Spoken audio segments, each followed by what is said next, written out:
When people come to this place for the first time, they are typically coming from one of two paths. The first is people who already knew about us. They grew up Unitarian Universalist, or they had visited or been members of another UU congregation before. For those of you that are new, we say UU because our name is too long. So that's what that means. Or maybe they were involved in a group in the community where they kept meeting people from this congregation and thinking, those people seem like my people. Now the other path are the people who found us by accident, like me, who discovered this faith tradition by taking a religion quiz that had been spam emailed to my inbox in college. It's true. Or maybe they Google something like gay-friendly church, or a church where you can be atheist, and the algorithm directs them to our website. Thank you, Google. And both groups of people usually say the same thing. We were looking for community. We hear that over and over and over. So many of us are stressed and exhausted, and the onslaught of news is not making anything easier. And we know that if we just sit and listen to CNN and get angry, that doesn't actually help anyone. So we show up here to find a way to keep going. People are hungry for relationships, for a place where they can feel like they belong and they matter, and to be cared for, and to use their gifts and talents to care for others. And that's what we do here. We're not trying to save souls or convert anyone to our way of thinking or believing.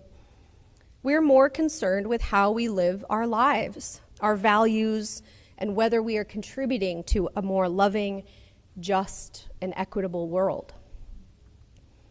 I was just like the author of the reading that we heard earlier. I too invented Unitarian Universalism before I knew that it was a thing. Anyone else? Yeah. And then when I first walked in to the First Unitarian Church of Dallas, a 1,500 member congregation that has been around since the 1800s, only a mile or so from my college campus, I thought, wow, this is what my heart has been longing for. And then I thought, where the hell have you people been? Truthfully, I was angry. I had been living through some challenging stuff, and my conservative Christian faith had faltered, but I had no other options for religious community, or so I thought, until that fateful email quiz landed in my inbox. We have a life-saving faith, and yet we are often a secret. Now, I think there are three reasons for why we are a secret. The first is that we are not into proselytizing. So we end up not sharing anything about our community with others at all. We're so worried that we might make someone uncomfortable that we don't tell anyone about this place. So that's number one. Number two, I think we're a secret just because we're small. There's only about 1,000 UU congregations in the United States. And the average size of one of those congregations is 100 members. Now, if you know how averages work, this is about a 500-member congregation. The one I mentioned in Dallas is 1,500, which means that the average is most UU congregations are very, very small. We just don't have numbers on our side. And number three, we have a long, weird name. And we're hard to explain and understand. When Mike Yonkers, our worship leader for today, and I were talking about this point, he said that at the hospital where he volunteers, he often works with a woman who he described as liberal, maybe Buddhist, definitely our kind of people.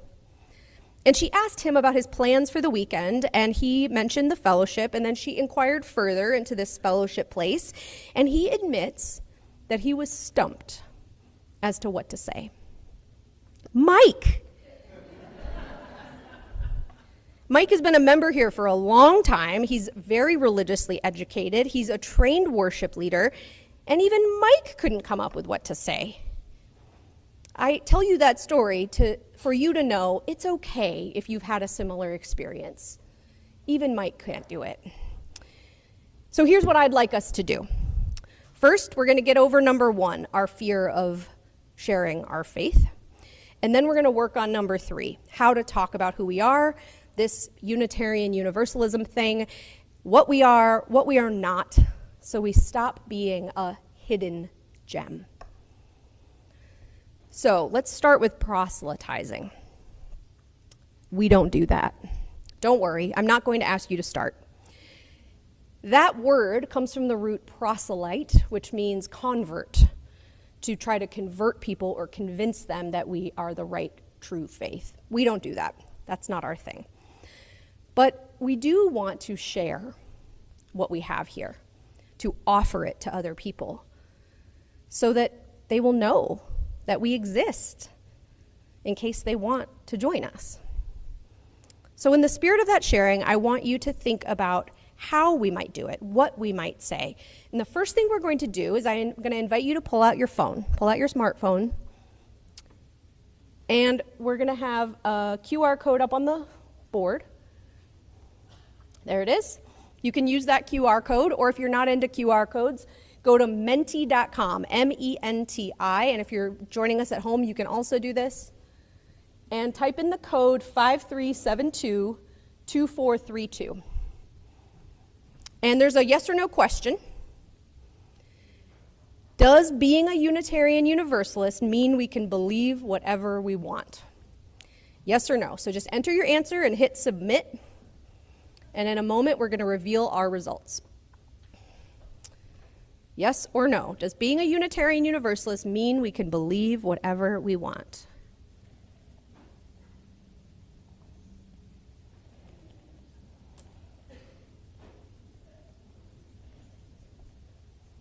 All right, I'm just going to give it a moment. Then I'm going to ask Jack to reveal our results. Okay. All right, Jack, let's do it. Whoa, look at that. See, this is why these are fun.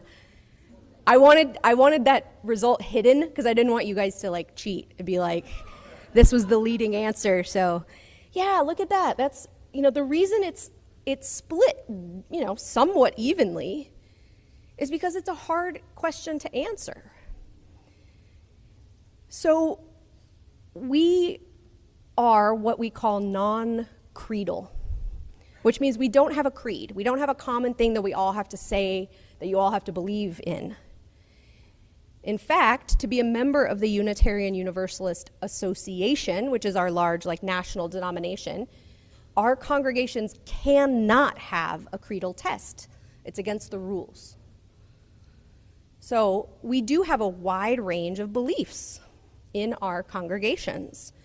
But instead of being creedal or having a common belief, we are what we call covenantal. And covenantal is sort of the fancy religious word for promises or agreements about how we're going to live our lives and be together. So when I think about that, one example of a covenant is our national association's shared values, which we talked about earlier. Love at the center, and then those others around the outside. And our faith says that no matter what you believe in your mind or your heart about God or humanity or life or the afterlife, our communities should be living out and striving for those shared values. Love and justice and equity and transformation and pluralism and interdependence and generosity are not beliefs. They are how we live. That we should be making these things real in the world, like the bubbles become real through our action. So, does anybody want to I'm going to pass the mic around. Tam's going to bring the mic. Raise your hand if you want to say a few words about why you answered the way you did. Anyone? It's not a test. You're not wrong. Does anybody want to add to our conversation here? Of course, Ben. Yes, you can do it. Okay.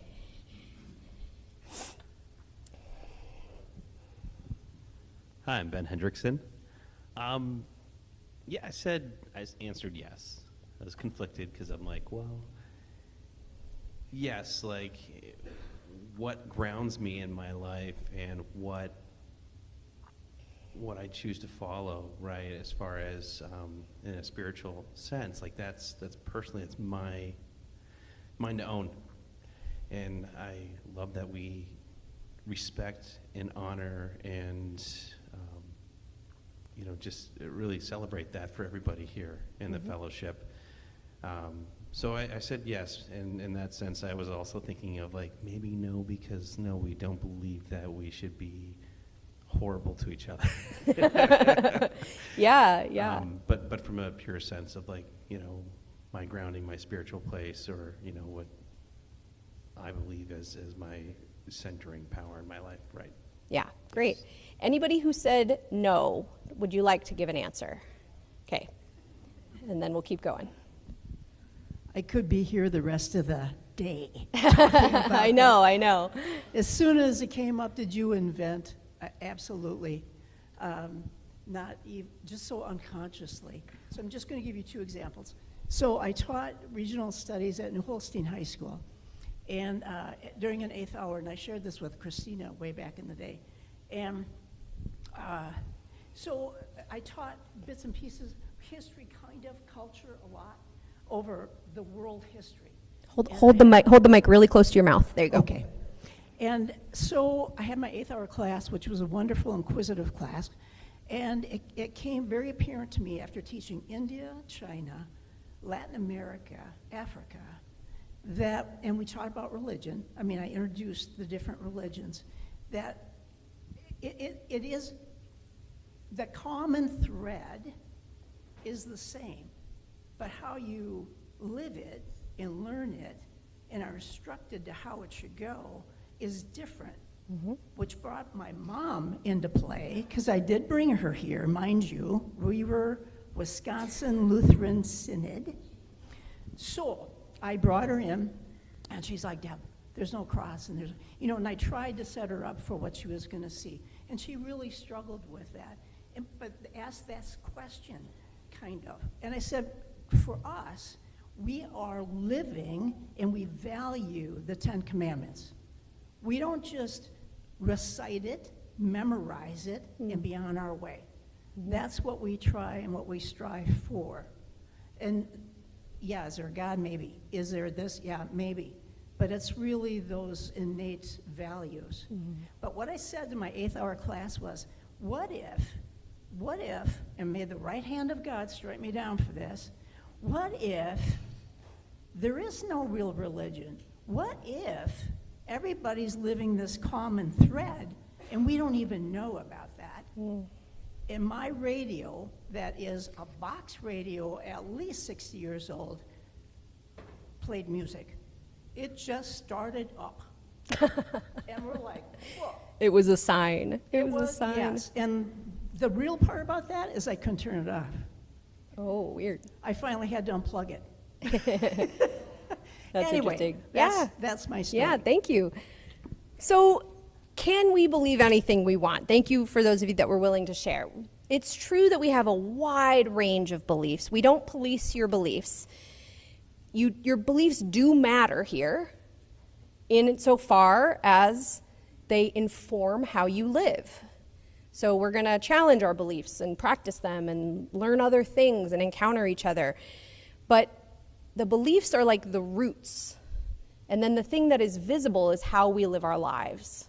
So if I believe in God and I follow Jesus and all of these things, that's my belief. But how is that making me live my life?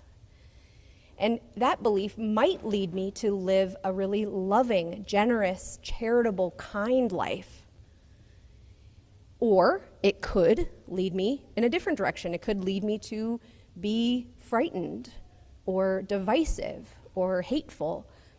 The belief itself, I'm not particularly concerned with, as long as it's leading you to live a life that aligns with those shared values. And so in that sense, yeah, we can believe anything we want. But if you believe that there is a single master race and everyone else is inferior. I mean, you're welcome to have that belief. You're not going to feel very comfortable here. Because we really don't teach that. We don't teach that at all. We teach the opposite. If you believe that there's only one path to God and it's through accepting Jesus Christ as your Lord and Savior and everyone else is going to hell, you're not going to feel very comfortable here because we don't teach that here. And if someone starts saying those things out loud, things that are racist or hateful or homophobic or anything, those behaviors are not welcome here. And so it's not that we don't love everyone. I don't think you're going to hell, but you can't stay here. So in that case, we can't really believe anything we want. We do have some boundaries around our beliefs. So everybody's right. Good job. Now we're going to do another Mentimeter. Pull out your phones. And we're going to do, if you had to include 5 things when explaining Unitarian Universalism to someone, what would those 5 things be? Just 1 to 2 words each. What would be the 5 things? So it's back to that same Mentimeter, 5372-2432. So I'll let you add. And as those are coming in,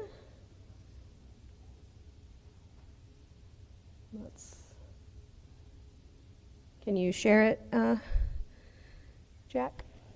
There we go. All right, here they come.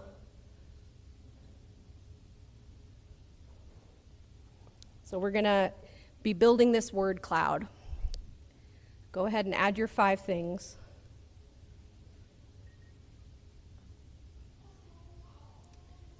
And as these words come in, the larger the word, the more often it has been submitted. So that's how we see this get created. Now remember I told you that Mike Yonkers had a hard time coming up with what to say to his fellow volunteers at the hospital? Sometimes when we think about these explanations, we use the phrase elevator speech.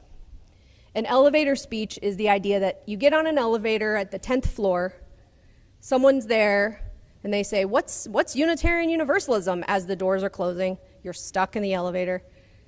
And you have until you get to the ground floor to answer. That's your elevator speech.